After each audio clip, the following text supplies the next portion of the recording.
Good morning, friends.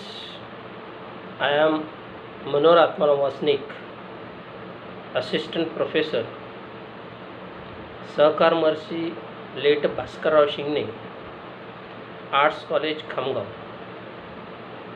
Today I am going to discuss about eco-criticism. This theory is prescribed by Sant Gadge Baba, Amravati University, Amravati, for BA third year, last semester. This theory is very important to discuss in the present situation because we all are facing the problem of the pandemic COVID-19, and we have been in the lockdown period. It is very important to realize the nature, and this theory is focused on the nature. It is a key aspect of the nature. Eco-criticism is a term used for the observation and analyze the relationship between the literature and the earth's environment.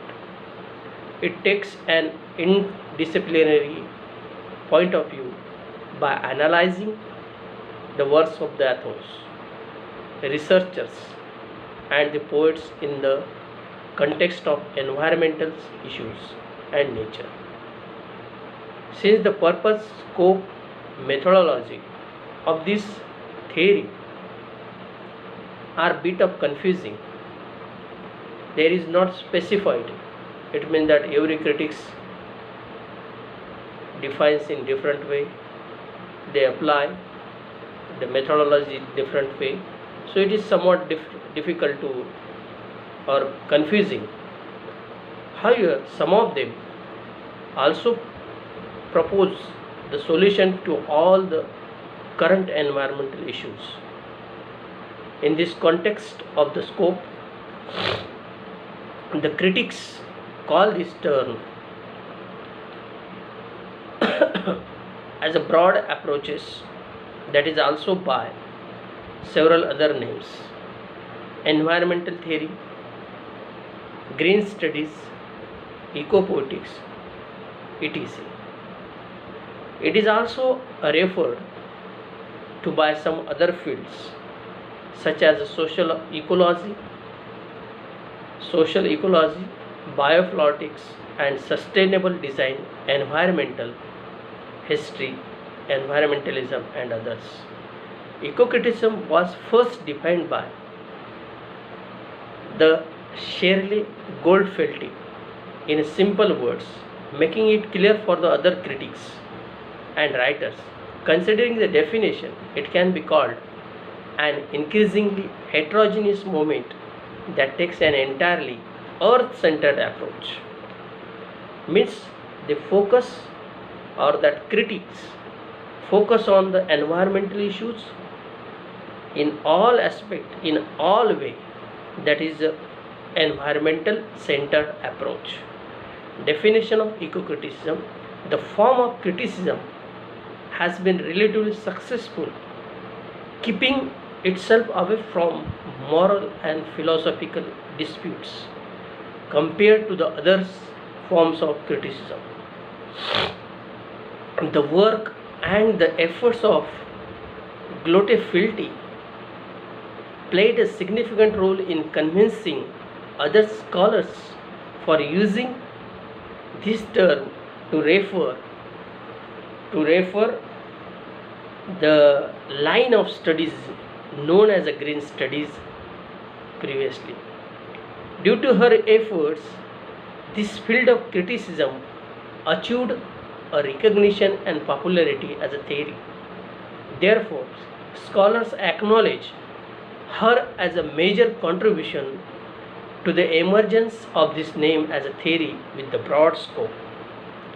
It is especially notable that the scope of this theory is not limited to the books or the essays on the nature or the romantic poetry, but other impact also we find in the other fields. It has spread in the other mediums like a film, television, theater, stories, and the narratives of the animal life, science, architecture, in addition to the range of literary forms. It has also made itself rich by adopting the proven methodology approaches to the fields of the studies like literary and scientific sociology. Eco-criticism as a literary theory. Generally, or general theories towards literature, they focus on the linguistic, cultural background or social background. They give the importance such a aspect, just like a linguistic, social background or the economic background, they consider more important.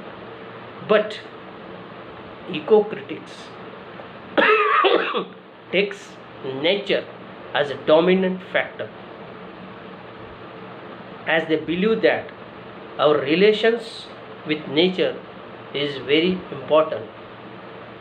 They believe that our evolution as a society is largely dependent on the force of nature, because according to the eco-critics, the world in which we live is not made only with the language and the social elements.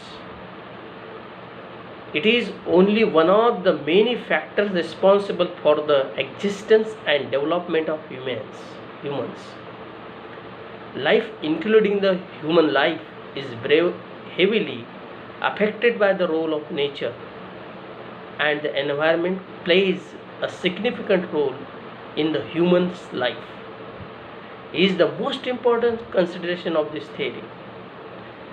After converting into the field of theory, the Green's criticism was split into part, and one part developed itself as a branch dedicated to reading and analyzing the role of nature, a representation and natural elements in the literary works produced by the scholars from the worldwide. Green studies are merely the regional literature, as it takes into consideration the difference of the nature in different places. But the central approaches of thoughts and research and findings in this field will always be the authors and poets well known and established in the world literature. Definition of eco-criticism. This approach combines ecology and feminism and explains the feminist nature to help understand the ecology. Feminists have given the concept gender theory to analyze the relationship between human and nature. So it can be considered a branch of eco-criticism and is field of studying the interconnection between the oppression of women and the nature. The land is often considered as a feminine in a nature because of its fertility that nurtures the life is owned by the man as a property. So the feminists draw the lines of comparison, understand the similarity of a dominant nature of man over woman and the domination of land in the context of gender relationship. So there are two sections of this approach, where the first is referred to radical camp, which is largely focused on reversing the domination of man over woman and uncontrolled use of nature. This is because nature and woman are close to each other biologically, emotionally, and spiritually. The second section of the field allows the first, which refused to accept the concept of feminine essence, that is considered responsible for the assumption that women and nature are considered to great extent. Modern science is evaluated in the book by Vandana Siva and Maria Mais in their book Ecofeminism. According to them, the modern science is largely dominated by men, and this has to great extent affected the natural childbirth process by the use of the birth. There are many aspects in the eco-criticism, pastoral, then green studies, then wilderness, and this aspect is important while studying the eco-criticism in literary work or the poem.